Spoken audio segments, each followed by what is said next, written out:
அனைவருக்கும் வணக்கம். பாப் தாதாவின் பாலனை மற்றும் பாதுகாப்பு என்ற தொடர் நிகழ்ச்சியில் உங்களை தொடர்ந்து சந்திப்பதில் மகிழ்ச்சியாக இருக்கிறது. இன்று நாம் பார்க்க இருக்கின்ற தலைப்பு பிராமண வாழ்க்கையில் சமநிலையுடன் இருப்பது எப்படி.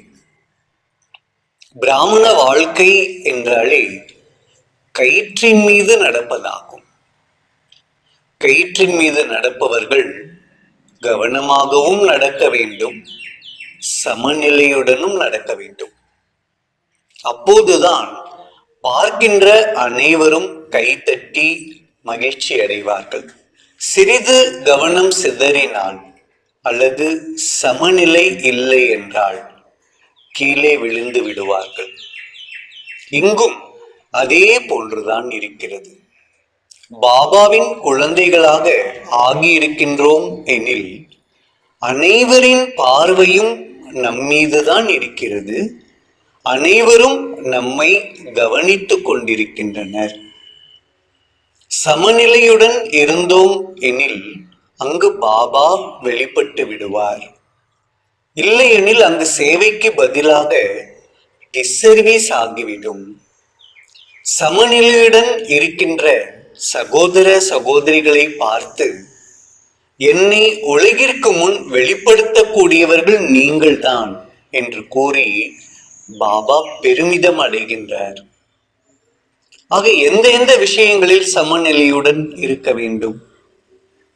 முதல் விஷயம் லௌகீக் அலௌகீக்.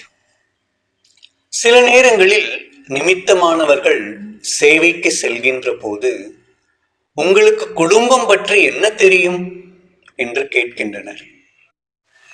ஆனால் குடும்பத்தில் இருந்து கொண்டே சமநிலையுடன் இருக்கும் தாய்மார்கள் அல்லது சகோதரர்கள் ஞானம் கூறும்போது ஆர்வத்துடன் கேட்கின்றனர், ஏற்றுக்கொள்கின்றனர். அதனால்தான் பாபா கூறுகின்றார், எனக்கு குடும்பஸ்தர்களை பார்த்தால் மிகவும் பிடிக்கும். ஏனெனில் எனது பெயரை வெளிப்படுத்தக்கூடியவர்கள் நீங்கள்தான். நாம் அனைவரும் லௌகீகத்தில் வாழ்ந்து கொண்டிருக்கின்றோம். பாபா வீட்டிற்கு வரும்போதும் லௌகீகமானவர்களாகத்தான் வந்தோம். இங்கு வந்த பின்பு அலௌகீகமானவர்களாக ஆகிவிட்டோம். ஆக லௌகீக குடும்பத்தையும் அலௌகீகமாக ஆக்குவது நமது கடமையாகும். லௌகீகத்திலும் இருக்க வேண்டும், அதே நேரத்தில் அலௌகீக நியமங்களையும் முழுமையாக கடைபிடிக்க வேண்டும். அவ்வாறு கடைபிடிப்பவர்களுக்கு அவர்களது லௌகீக வீட்டிலும் சமுதாயத்திலும் அவர்களுக்கு கிடைக்கும் மரியாதை நாம் கண்கூடாக பார்த்து கொண்டிருக்கின்றோம். சமநிலை என்பதற்காக அலௌகீக நியமங்களை ஒருபோதும் விட்டுவிடக் கூடாது. ஒரு ஊரில் ஒரு முக்கியமான பிரமுகர் பாபாவின் பக்கா குழந்தையாக இருந்தார். அவர் ஒரு பெரிய தொழிலதிபர் ஆவார். திடீரென்று அவருடைய அலுவலகத்தில் வருமான வரித்துறையினர் ரெய்டு வந்தனர். அவர்கள் ரெய்டு செய்து கொண்டிருக்கும் பொழுது வருமான வரித்துறையின் முக்கிய அலுவலர் இவரது இருக்கையில் அமர்ந்து சோதனையிடுகின்றார். அப்போது இவரது மேஜையில் அன்றைய முரளி இருந்தது. அதை எடுத்து அவர் வாசிக்கின்றார். அன்றைய முரளியினுடைய தலைப்பு, இனிமையான குழந்தைகளே, நீங்கள் உங்களது எண்ணம் சொல் செயல் மூலம் யாருக்கும் ஒருபோதும் துக்கம் கொடுக்க கூடாது. இந்த ஒரு வார்த்தை மட்டுமே படித்தவர் ரெய்டு செய்வதை நிறுத்திவிட்டு, இவ்வளவு உயர்ந்த சிந்தனையுடைய நீங்கள் எந்த தவறும் செய்திருக்க முடியாது, எங்களை மன்னித்து விடுங்கள் என்று கூறி சென்று விட்டார். இதை எதற்காக கூறுகின்றேன் என்றால், லௌகீக வாழ்க்கை வாழ்ந்து கொண்டிருந்தாலும் அலௌகீக நியமங்களில் உறுதியாக இருக்க வேண்டும்.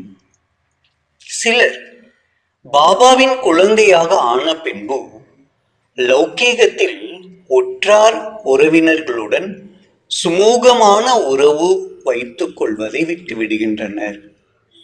யாரிடமும் அதிகம் பேசுவதில்லை. எப்போதும் அமைதியாக தனிமையில் இருக்கின்றனர். சில குமாரர்கள் பாபா வீட்டில் நன்றாக சேவை செய்கின்றனர். ஆனால் லௌகீக வீட்டில் எந்த வேலையும் செய்யாமல் இருக்கின்றனர். சில தாய்மார்கள் எந்த நகைகளையும் அணியாமல் இருந்து விடுகின்றனர். உறவினர் வீடுகளில் எந்த நிகழ்ச்சிகளுக்கும் செல்லாமல் இருந்து விடுகின்றனர். இவ்வாறு செய்யும் போது வீட்டில் உள்ளவர்களே பயந்து விடுகின்றனர். அங்கு சேவைக்கு பதிலாக டிஸ்சர்வீஸ் ஆகிவிடுகிறது. இது சமநிலை கிடையாது. ஆக லௌகீக் அலௌகிக் சமநிலையுடன் இருப்பதற்கு என்ன செய்ய வேண்டும்? ஒன்று, கண்ணோட்டத்தில் மாற்றம் இருக்க வேண்டும். எப்போதும் போன்று அனைவருடன் நெருங்கி பழக வேண்டும். ஆனால் தேகம் மற்றும் தேக சம்பந்தம் என்ற கண்ணோட்டத்துடன் பழகாமல் ஆத்மா பாயி பாயி என்ற கண்ணோட்டத்தில் பழக வேண்டும். இரண்டாவது, இவர்களுக்கு சேவை செய்வதற்காக பாபா என்னை இங்கு அனுப்பியிருக்கின்றார், நான் சேவை செய்து கொண்டிருக்கின்றேன் என்ற எண்ணம் இருக்க வேண்டும். பந்தனமற்ற குமாரர்கள் மற்றும் குமாரிகள் இதில் சமநிலையாக இருக்க வேண்டும் என்ற அவசியம் இல்லை. அவர்கள் முழுமையாக பாபாவிடம் பலியாகிவிட வேண்டும். சில குமாரர்களுக்கு தங்களது தாய் தந்தையை கவனிக்க வேண்டிய பொறுப்பு இருக்கும். சிலருக்கு வீட்டின் பொறுப்பு இருக்கும். அவர்கள் இதில் சமநிலையை கடைபிடித்தால் போதும். ஆனால் பந்தனமற்ற குமாரிகள் காலத்தின் அவசியத்தை புரிந்து கொண்டு பாபாவிடம் சமர்ப்பணமாகிவிட வேண்டும். முன்பு பந்தனமுள்ள சகோதர சகோதரிகளே அதில் வெற்றி பெற்று சமர்ப்பணம் ஆகியிருக்கின்றனர் எனில், பந்தனமே இல்லாத குமாரிகள் எவ்வளோ பாக்கியசாலிகள். அடுத்த சமநிலை ஞானம் மற்றும் யோகா. இந்த சமநிலையும் மிகவும் முக்கியமானது. நாலேஜ் இஸ் லைட் என்று பாபா கூறுகின்றார். இந்த ஞானம் என்ற வெளிச்சம் இருந்தால்தான் தனது குறைகளை அறிந்து கொள்ள முடியும். நான் இவ்வாறு இருக்கின்றேன், எனக்குள் இந்த குறை இருக்கிறது, என்னிடத்தில் இந்த விகாரம் இருக்கிறது என்பதை புரிந்து கொள்கின்றோம். முன்பு அது கூட புரிந்து கொள்ளாமல் இருந்தோம். ஆனால் அந்த குறைகளை, பலகீனங்களை போக்க முடிகிறதா? காரணம், யோகா என்ற சக்தியில் குறை இருக்கிறது. ஞானம் என்பது கேடயம். இந்த கேடயத்தை வைத்துக் கொண்டு மாயை என்ற எதிரியிடமிருந்து தன்னை பாதுகாத்துக் கொள்ள முடியும். ஆனால் அதை விரட்டவோ ஒழிக்கவோ முடியாது. அது வந்து கொண்டேதான் இருக்கும். அதை ஒழிப்பதற்கு தன்னிடத்தில் உள்ள யோகா என்ற ஆயுதம், அதுவும் கூர்மையாக இருக்க வேண்டும் என்று பாபா கூறுகின்றார். முள்ளை முள்ளால் எடுக்க வேண்டும் என்று கூறுவார்கள். நமது சாந்தா தீதியும் கூறுவார், விகாரங்கள் அல்லது குறைகள் என்ற முள் ஆழமாக குத்தி இருக்கிறது என்றால், அது எந்த அளவிற்கு ஆழமாக குத்தி இருக்கிறதோ அதைவிட ஆழமாக யோகா செய்தால்தான் அந்த குறைகளை அழிக்க முடியும். ஞானம் உள்ளவர்கள் யாருக்கு வேண்டும் என்றாலும் ஞானத்தை புரிய வைத்து விட முடியும். ஆனால் அது கேட்பவர்களது மனதில் பதிய வேண்டும் என்றால் யோக சக்தி தேவை. உதாரணத்திற்கு, நீங்கள் பல வகுப்புகளை கேட்டுக்கொண்டிருக்கிறீர்கள். சிலரது வகுப்புகள் கேட்ட உடனேயே மனதில் நன்றாக ஆழமாக பதிந்து விடுகிறது, தாரணையும் ஆகிவிடுகிறது. சிலரது வகுப்புகள் கேட்பதற்கு நன்றாக இருக்கும், பிடித்திருக்கும். ஆனால் சிறிது நேரம் கழித்து மறந்து விடுகின்றோம். காரணம், வகுப்பு எடுப்பவர்களின் யோக சக்தியில் வித்தியாசம் இருக்கிறது. என்னுடைய அனுபவத்தில் கூறுகின்றேன், நீங்களும் மதுபனத்தில் இந்த அனுபவம் செய்திருப்பீர்கள். ஒவ்வொரு தாதியின் வகுப்பும் மிகவும் சக்தி வாய்ந்ததாக இருக்கும். அவர்களது ஒவ்வொரு வார்த்தையிலும் யோக சக்தி நிறைந்திருக்கும். அது நம்மை அந்த இடத்திலேயே மாயா ஜீத்தாக ஆக்கிவிடும். ஆனால் நமக்கு ஹிந்தி தெரியாது, மொழிபெயர்ப்பு தான் கேட்கின்றோம். மொழிபெயர்ப்பவரின் யோக சக்தி எப்படி இருக்குமோ அந்த அளவிற்கு தான் நமது மனதில் அந்த ஞானம் பதிகிறது.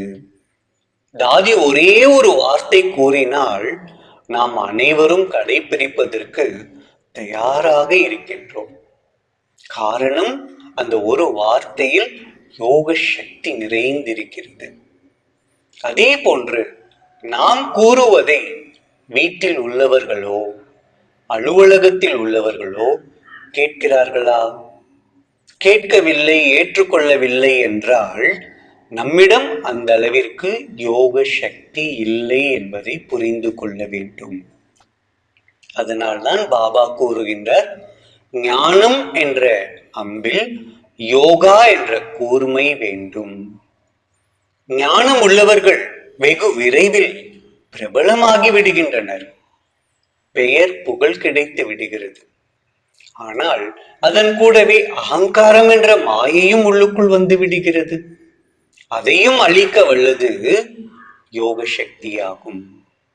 ஒரு முறை மதுபனத்திற்கு ஒரு பெரிய விஞ்ஞானி வந்திருந்தார். மதுபனத்தில் தாதிகள் மற்றும் அனைவரும் சாதாரணமாக இருப்பதை பார்த்த அவருக்கு இவர்களுக்கு ஒன்றும் தெரியாது என்று நினைத்து உள்ளுக்குள் கர்வப்பட்டார். ஆனால் சிறிது நேரம் தாதியிடம் பேசிய பிறகுதான் இவர்கள் எவ்வளவு உயர்ந்தவர்கள் என்பதை புரிந்து கொண்டார். ஆக சத்திய ஞானத்தை அத்தாரிட்டியுடனும் கூற வேண்டும், அதே நேரத்தில் பணிவாகவும் கூற வேண்டும், பணிவாகவும் இருக்க வேண்டும். அந்த பணிவு என்ற குணம் யோக சக்தியின் மூலமாகத்தான் தாரணை செய்ய முடியும். மூன்றாவது விஷயம், கர்மா மற்றும் யோகா. இதில் சமநிலையுடன் இருப்பதிலும் கவனம் செலுத்த வேண்டும். இதுவும் மிக மிக முக்கியமானதாகும். கர்மா என்று லௌகீக காரியங்களையும் கூறலாம், பாபா வீட்டு சேவையையும் கூறலாம். பாபாவே நமக்கு நேரத்தை வகுத்து கொடுத்திருக்கின்றார். அதாவது 8 மணி நேரம் லௌகீக வேலை செய்யுங்கள், 8 மணி நேரம் ஓய்வெடுங்கள், பாக்கி 8 மணி நேரம் யோகா. உண்மையில் இது சாத்தியம்தானா?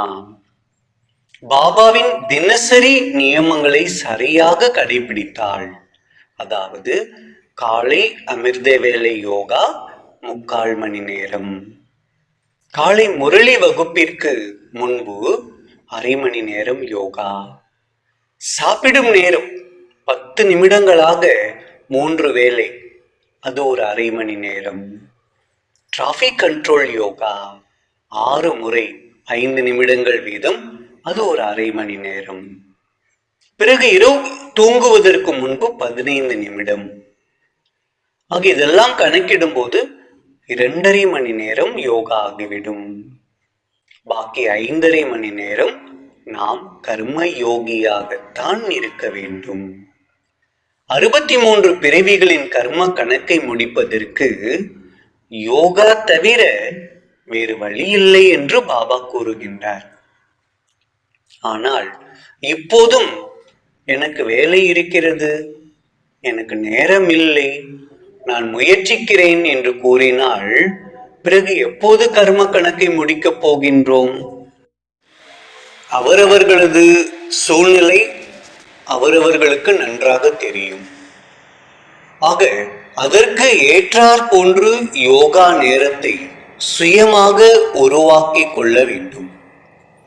தாதி ஜானகி அவர்கள் கூறும்போது, காலை யோகா சுயத்திற்காகவும் மாலை யோகா உலக ஆத்மாக்களுக்காகவும் செய்யுங்கள். எனவே அவசியம் மாலை நேரத்தில் அமர்ந்து யோகா செய்வதில் கவனம் செலுத்த வேண்டும். யஜ்ஞ ஆரம்பத்தில் இந்த அளவிற்கு ஞானம் மற்றும் சேவை கிடையாது. அப்போதெல்லாம் அதிக நேரம் யோகாவில் தான் செலவழித்தனர். யோகா என்று அமர்ந்து விட்டால் குறைந்தது 3 மணி நேரம் அமர்ந்து யோகா செய்தார்கள். அதுதான் அவர்களது சுய முன்னேற்றத்திற்கு மற்றும் யஜ்ஞ வளர்ச்சிக்கு அஸ்திவாரமாக அமைந்தது. எப்போதும் பாபாவின் யஜ்ஞம் எந்த தடையுமின்றி நிர்விঘ்னமாக முன்னேற்ற பாதையில் சென்று கொண்டிருப்பதற்கு காரணமும் அதுவேதான். அன்று நமது முன்னோர்கள் தபஸ்யாவின் மூலம் ஸ்தாபனைக்கான காரியம் செய்தனர். இன்று நாம் நமது தபஸ்யாவின் மூலம் சமாப்திக்கான காரியம் செய்ய வேண்டும். இதைத்தான் சங்கர் மூலமாக விநாசம் என்று கூறப்படுகிறது. ஆக அமர்ந்து தபஸ்யா செய்ய வேண்டும். அது மட்டுமின்றி கர்மயோகியாகவும் இருக்க வேண்டும். எதுவரை அமர்ந்து யோகா பயிற்சி செய்யவில்லையோ அதுவரை கர்மயோகியாக இருப்பதும் கடினமாக இருக்கும். கர்மயோகியாக இருப்பதற்கு எளிய வழி எனது அனுபவத்தில் கூறுகின்றேன். ஒவ்வொரு காரியம் செய்வதற்கு முன்பும் பாபாவின் முன் சென்று என்ன செய்ய போகிறீர்கள் என்பதை பாபாவிடம் கூறிய பிறகு செய்யுங்கள். அது ஒரு சிறிய விஷயமாக இருக்கலாம். ஆனால் இதை போய் பாபாவிடம் கூறுவதா என்று நினைக்காமல் ஒவ்வொரு சாதாரண சிறிய விஷயத்தையும் கூட பாபாவிடம் சென்று கூறுங்கள். எவ்வாறு வீட்டில் பெரியவர்கள் இருந்தால் அவர்களிடம் ஒவ்வொரு விஷயத்தையும் கூறுவோம் அல்லவா? இங்கு நமக்கு பெரியவர் பாபா. வீட்டில் பாபா ரூம் இருந்தால் சரி, அல்லது பாபாவின் போட்டோ இருந்தால் அந்த போட்டோ முன்பு பாபா முன்பு சென்று எந்த ஒரு காரியம் செய்வதற்கு முன்பும் பாபாவிடம் கூறுங்கள். உதாரணத்திற்கு, பாபா நான் வகுப்பிற்கு செல்கின்றேன், பாபா நான் அலுவலகத்திற்கு செல்கின்றேன். அலுவலகம் சென்றதும் உங்களுக்கான மேசையில் அமரும் போது பாபாவிடம் பேசிவிட்டு துவங்குங்கள் உங்களுடைய வேலைகளை. பாபா இன்று நான் சமைக்கப் போகின்றேன், இன்று இந்த காய்கறிகள் இருக்கிறது பாபா, இன்று என்ன சமையல் செய்யலாம் பாபா. இவ்வாறு செய்வதன் மூலம் நமக்கு பாபாவினுடைய நினைவு இயற்கையாகவே இருந்து கொண்டிருக்கும். அடுத்த பயிற்சி, உங்கள் அலுவலகத்தில் உங்களது பாஸ் இல்லை என்றால் நீங்கள் எப்படி இருப்பீர்கள்? சிறிது ஓய்வாக அலட்சியத்துடன் காரியங்கள் செய்வீர்கள். அதே நேரம் உங்கள் பாஸ் இருக்கின்றார், அவர் உங்களை கவனித்துக் கொண்டிருக்கின்றார் எனில் அப்போது நீங்கள் எப்படி காரியங்களை செய்வீர்கள்? பாஸ் என்னை கவனித்துக் கொண்டிருக்கின்றார் என்ற உணர்வும் இருக்கும். அதே நேரத்தில் நான் செய்யும் காரியமும் சரியாக செய்ய வேண்டும் என்பதில் கவனமும் இருக்கும். அதே போன்று பாபா நமக்கு பாஸாக இருக்கின்றார். எந்த ஒரு காரியம் செய்யும் போதும் பாபா என்ற பாஸ் என்னை கவனித்துக் கொண்டிருக்கின்றார் என்ற எண்ணத்துடன் செய்யும் போது பாபாவின் நினைவும் இருக்கும், நாம் செய்யும் செயலின் மீதும் நமக்கு கவனமும் இருக்கும். கர்ம யோகியாக ஆகிவிடுவோம். 4வது, சமநிலையில் இருப்பதற்கு கவனம் கொடுக்க வேண்டிய அடுத்த விஷயம் அன்பு மற்றும் சக்தி. Love and power. முதலில் அன்புக்கும் பற்றுக்கும் உள்ள வித்தியாசத்தை புரிந்து கொள்ள வேண்டும். ஒருவர் மீது அதிகப்படியான அன்பு வைப்பது, அதிகப்படியாக கவனிப்பது பற்று ஆகும். எனக்கு அனைவரும் பிடிக்கும், இது அன்பு. ஆனால் இன்னார் எனக்கு சற்று அதிகமாக பிடிக்கும், இது பற்று. அந்த இன்னார் மீது நமக்கு பற்று இருக்கிறது என்று பொருள். அனைவரும் நன்றாக இருக்க வேண்டும் என்று நினைப்பது அன்பு. என் குழந்தைகள் நன்றாக இருக்க வேண்டும் என்று நினைப்பது பற்று. அன்பு செலுத்தும் போது சக்திசாலியாக இருக்கின்றோம். பற்று வைக்கும் போது பலகீனமாக ஆகிவிடுகின்றோம். சத்தியுகத்தில் தேவி தேவதைகள் சக்திசாலியாக இருந்ததற்கு காரணம் அவர்கள் ஒருவருக்கொருவர் அன்புடன் இருந்தனர். இன்றைய நாட்களில் இவ்வளவு அசாந்தி, துக்கம், கவலைகளுக்கு காரணம் பற்றாகும். ஆக பாபாவின் குழந்தைகளாகிய நாம் எப்படி இருக்கின்றோம்? நமக்கு நமது மரியாதைக்குரிய மீனாட்சி பேஞ்சி கூறுவார்கள், இரும்பு சங்கிலியை விட்டுவிட்டு தங்க சங்கிலியில் மாட்டிக்கொள்கின்றோம். அதாவது நாம் லௌகீகத்தில் உள்ளவர்கள் மீதும் பற்று வைக்க கூடாது, அலௌகீகத்தில் உள்ளவர்கள் மீதும் பற்று வைக்க கூடாது. லவ் மற்றும் லா, அன்பும் இருக்க வேண்டும், சக்திசாலியாகவும் இருக்க வேண்டும். அதே நேரத்தில் லவ் அண்ட் லா இந்த விஷயத்திலும் சமமாக இருக்க வேண்டும். இன்று உலகில் அனைவரும் அன்பு மட்டுமே விரும்புகின்றனர், எதிர்பார்க்கின்றனர்.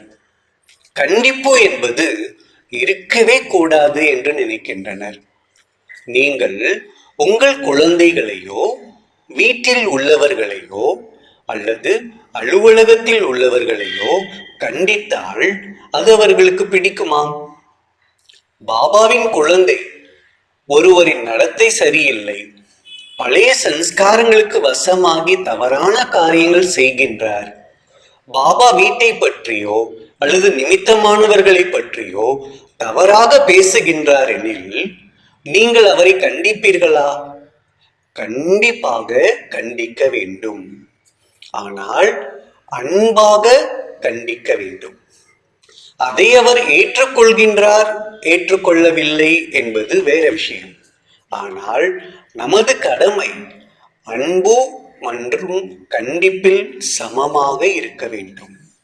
இல்லையெனில் தர்மராஜர் பாபா கேட்பார், உன் முன் தானே இந்த காரியம் நடந்தது, இந்த தவறு நடந்தது, நீ ஏன் கண்டிக்கவில்லை என்று கேட்பார். நமது மரியாதைக்குரிய மீனாட்சி பேகஞ்சியிடம் இதை கற்றுக்கொள்ள முடியும். எந்த அளவிற்கு அவர் அன்பாக இருப்பாரோ அந்த அளவிற்கு கண்டிப்புடனும் பேஞ்சி அவர்கள் இருப்பார்கள்.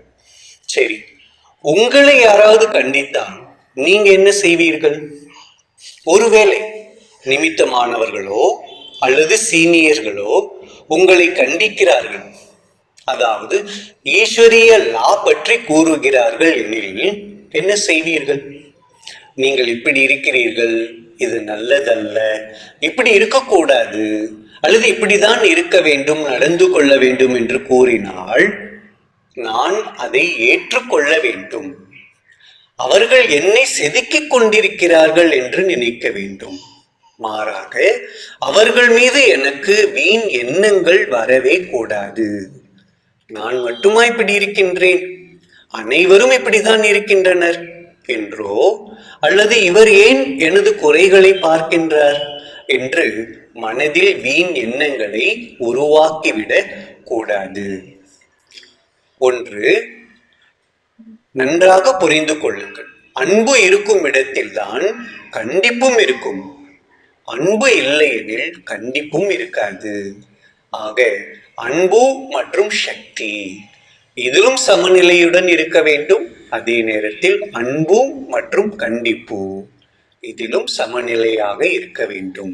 இது மட்டுமின்றி பல விஷயங்களில் சமநிலையுடன் இருப்பதற்காக பாபா கூறியிருக்கின்றார். நினைப்பது செய்வது, அதாவது என்ன நினைக்கின்றோமோ அது செய்துவிட வேண்டும். நான் செய்ய வேண்டும் என்று நினைத்தேன், ஆனால் முடியவில்லை. அல்லது இப்படி இருக்க வேண்டும் என்று நினைத்தேன், ஆனால் இருக்க முடியவில்லை என்று கூறக்கூடாது. எண்ணங்களில் சக்தி இருந்தால் அது தானாகவே செயல் வடிவில் வந்துவிடும். நான் நல்லதுதான் நினைத்தேன், ஆனால் அது செயல் வடிவில் வரவில்லை என்று சிலர் நினைக்கின்றனர். அதற்கு காரணம் மனதில் எண்ணங்களில் கலப்படம் இருக்கிறது. அதாவது சில நேரம் நேர்மறையான எண்ணங்கள், சில நேரங்களில் எதிர்மறையான எண்ணங்கள், சில நேரங்களில் வீண் எண்ணங்கள் என்று இருந்தால் அந்த எண்ணங்களில் சக்தி இருக்காது.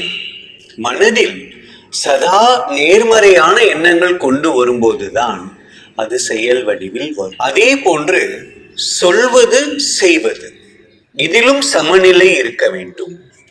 எந்த ஒரு ஞானம், எந்த ஒரு விஷயத்தை நாம் மற்றவர்களுக்கு கூறுகின்றோமோ அது நமது செயலில் இருக்க வேண்டும். அடுத்ததாக லட்சியம், லட்சணம், இதில் சமநிலை இருக்க வேண்டும். நமது லட்சியம் லட்சுமி நாராயணன் ஆக வேண்டும். ஆக அதற்கு தகுந்தார் போன்று லட்சணங்களும் இருக்க வேண்டும். குழந்தை மற்றும் எஜமான், இதிலும் சமநிலை இருக்க வேண்டும். எந்த இடத்தில் குழந்தையாக இருக்க வேண்டுமோ அங்கு குழந்தையாகி விட வேண்டும்.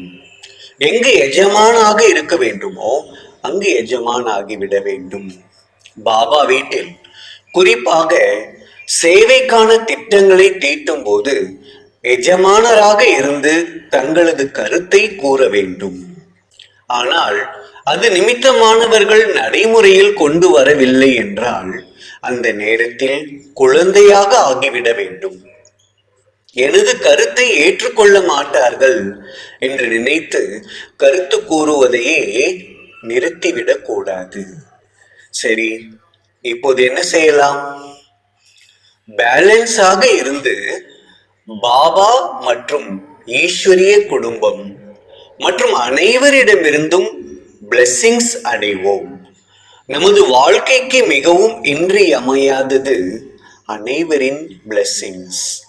நாட்கள் செல்ல செல்ல எந்த மருந்து மாத்திரைகளும் வேலை செய்யாது. நாம் அடைந்த பிளெஸிங்ஸ் மட்டுமே நமக்கு கடைசி வரை பாதுகாப்பு கொடுக்கும், உதவி செய்யும்.